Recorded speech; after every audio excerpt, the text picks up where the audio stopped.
Hi, everyone. My name is Sara Salem, and I am recording this video to basically give a really general layout of the article that I wrote for the Post-Colonialisms Today project. And the article is entitled Radical Regionalism, Feminism, Sovereignty, and the Pan-African Project. So in this video, I'm going to kind of give an overview of the article as a whole, some of the questions that I wanted to ask, and also kind of go through each section and bring out kind of the main questions and main debates that I was interested in tackling. So the paper as a whole is really interested in the moment of decolonization across Africa, a moment that brought about historic changes. In many ways, we have learned about this moment largely through what it maybe didn't bring about, but importantly, it was also a moment of optimism, of solidarity, and of a radical rethinking of political and economic systems. So the article explores how different nations across the continent articulated new projects of economic development and political sovereignty that demonstrated a clear awareness of the structural limits that were imposed by colonial rule. And these structural limits very much continued after decolonization. Through both ideological and material changes, many of these nations tried to resist colonial structures of global capital and create a more equal post-colonial world. Through nationalization, industrialization, social welfare, and many other kind of economic interventions, states tried to create new forms of independent development that relied on regional cooperation with social policies such as free education, free healthcare, and guaranteed employment being introduced to strengthen and modernize the nation. This is in contrast to how regionalism across the African continent is envisioned today, which is often within a neoliberal framework that operates at the state level and prioritizes free trade, access to foreign capital and foreign direct investment, and producing citizens as competitive workers in the global world market. I use the term regionalism throughout the article to talk about a policy of continentalism across Africa. And the reason that I term it regionalism is to echo the third worldist belief in various decolonized regions coming together to confront colonial capitalism. Regionalism, therefore, speaks both to a form of continental solidarity across Africa, as well as a belief in Africa as a region coming together in solidarity with other regions, such as Latin America and Asia. Because of this, I argue that there's no clear division or difference between regionalism, internationalism, and nationalism. In many ways, these different ways of connecting feed into each other throughout this moment of decolonization. Now, regional solidarity and cooperation was obviously clearly linked as well to the evolving project of Pan-Africanism, which connected African countries on the basis of a shared ideological project of independence and anti-colonialism. Ideas of sovereignty and internationalism in particular, I think, have so much to tell us about this broader project of Pan-Africanism. And I think in many ways, we remember this moment of decolonization through this, the lens of national independence. But actually, many of these projects understood national independence to be inextricable from regional, from continental, and from global economic, political, and social independence.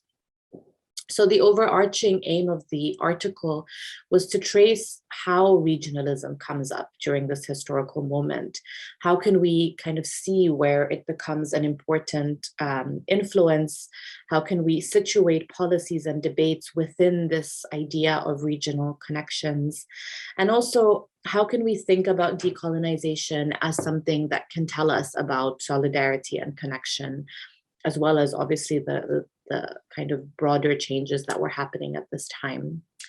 And so my main research question in the article was, how did post-colonial African states assert their sovereignty by reimagining regionalism and the international through the Pan-African project? And what lessons can be learned for the contemporary period?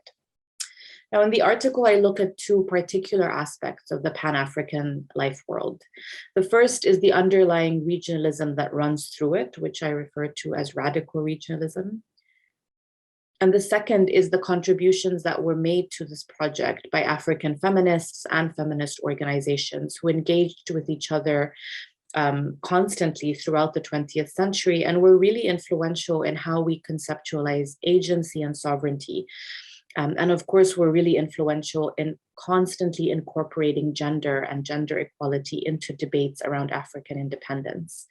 And thinking through these two different areas together, I think provides a really important entry point into both the promises, but also the challenges of decolonization from this perspective of connections and solidarities. Throughout the article, I use multiple forms of data, including primary archival material and secondary sources. Some of the archives and the archival material is taken from the Wilson archives on the Bandung Conference, the Women's International Alliance archives at the LSE Library, and the archives of the Pan-African Congress in Manchester. Just a quick note, because in some ways there are parts of the Pan-African project that have been archived and documented much more extensively than others. And one challenge that I did face through the research process was the lack of material on feminists who were active during this period, specifically a systematic collection of what they thought, what they said, and what they did. And this pushed me to kind of think a bit more about what it means to archive radical moments as well. So these moments of decolonization are already in and of themselves not archived as much as kind of the colonial period, for instance. But even within this radical archive, work on feminists or other kind of historically marginalized groups is even less available. And I just wanted to kind of point that out because it does mean that certain forms of analysis rely less on archival material than other forms. So the article itself begins by looking at this idea of the Colonial International, and this is an idea I take from the scholar Vivian Jabri. It tries to kind of put forward this idea that nations across the global South saw sovereignty as central to independence and as a key way of challenging what Jabri calls the Colonial International. In other words, a global sphere that continued to reproduce colonialism even after the end of empire. And I'm going to start now by just briefly bringing out some of the key points that I make in this section. So sovereignty during the anti-colonial and post-colonial period was very much connected to Africa's relationship with the international sphere, one that was still structured by colonialism. And this becomes clear when we look at initiatives such as the Afro-Asian Conference at Bandung, a conference that brought together for the first time the leaders of newly independent nations in order to kind of create a world after empire. And I think in this section of the article, I pay special attention to what was meant by sovereignty. What were states kind of discussing when they discussed sovereignty? And in particular, what were the material or economic dimensions of sovereignty? So sovereignty was never understood simply as a legal framework, but also as a framework of economic independence. Now, Vivian Jabri, as I said, coined this term colonial international to describe an international sphere still permeated by colonialism in the 1950s and 1960s. And this, I think, this concept has clear parallels with Kwame Nkrumah's idea of neocolonialism, for instance. Now, in both of these scholars' work, we see a definition of sovereignty as something that was seen as belonging to some nations and not others, right? So as Anthony Angie has argued, sovereignty existed in kind of this linear continuum. So nations that were seen as closer to this ideal of the European nation state were seen as sovereign, whereas other nations were seen as yet to become sovereign. And so for many of the post-colonial states, especially and not least in Africa, we see that sovereignty became a key site of contestation as they attempted to redefine what it meant to actually be a sovereign nation. And here I argue that actually it was regaining control over institutions of economics that were very central to how they envisioned independence and the possibility of sovereignty.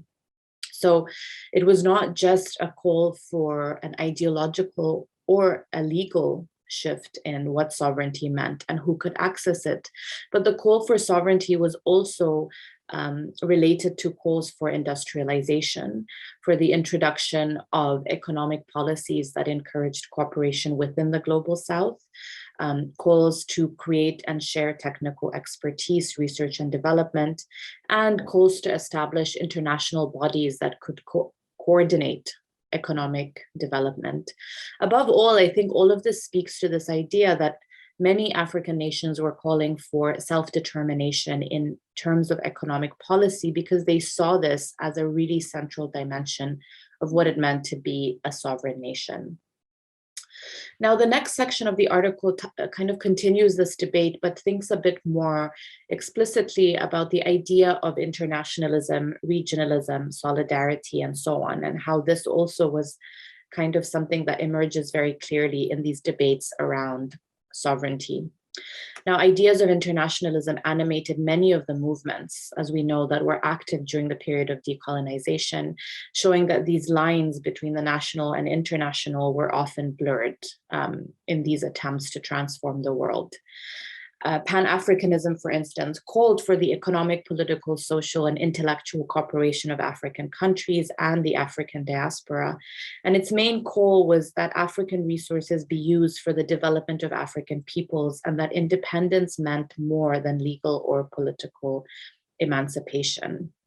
So I think here in this section, I kind of show how the period of decolonization produced an interesting articulation of sovereignty that blurred the lines between the national and international, producing this idea of radical regionalism. And the section is largely built around an analysis of both the 1945 Pan-African Conference in Manchester and the 1955 conference at Bandung. So I kind of think about how we can use archival material from both of these conferences to sketch out the specificities of radical regionalism and sovereignty at this time.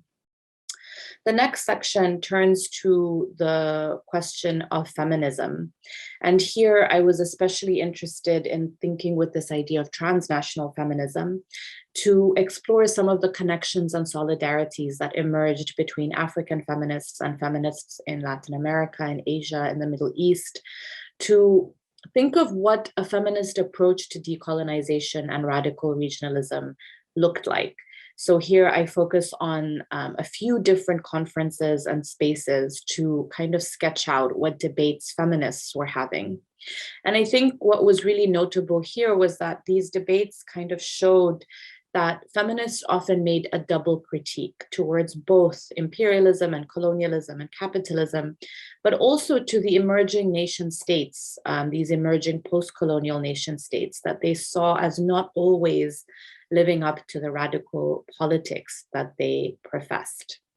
And so here I think we have so much to learn about how feminist articulations of decolonization were often much more incisive and radical than kind of the ones we see when we look at more male-dominated spaces. And I think for many of these feminists, decolonization was never simply about men from these different countries taking over political power.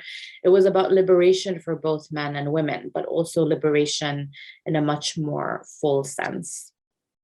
And so to conclude now, I'm going to just kind of talk a little bit about the final section where I try to think about how our current context, that of course is very different, both economically, where we've seen the increasing embeddedness of neoliberalism, politically, where we've seen, again, increasing authoritarianism and the shutting down of actual space for political contestation in many countries, and also globally, where we've seen, especially after COVID, increasing and intensifying global inequality.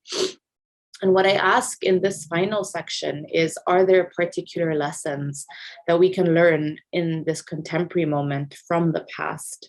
Are there lessons about what sovereignty means, what economic policies look like, what political contestation look like? And also, are there lessons that we as feminists today can learn from the anti-colonial period? And so the final section is really interested in how this past moment speaks to the present and why it's important for us to always center decolonization and anti-colonialism in our reflections of the world today. So I hope this was a good summary of this article. Please do read it if you're interested. And it was very nice to be able to share it with all of you and to be part of this incredible project. Thank you.